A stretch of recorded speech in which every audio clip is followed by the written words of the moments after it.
Pag nabuntis ka ng maaga, maibabalik mo pa ba? Kadalasan, ang result natin, nakadepende sa what? Sa action. Pero yung action, nakadepende kanino?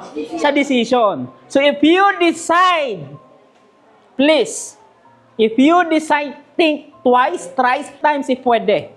Kasi bakit? Pag nag-decide ka at ginawa mong action yan, kapag action na yan, hindi mo na basta-basta pwedeng mabago. Yes, pwede mong itama kasi mali, pero hindi na basta-basta mabago. Ang tanong ko, pag nabuntis ka ng maaga, maibabalik mo pa ba? Kunwari nabutol na ka, ay ibalik sa taka. Pwede ba? So ang tinuturo lang dito, if you decide, think twice bago kayo mag-act. Lalong-lalo na sa mga importanteng bagay or importanteng desisyon.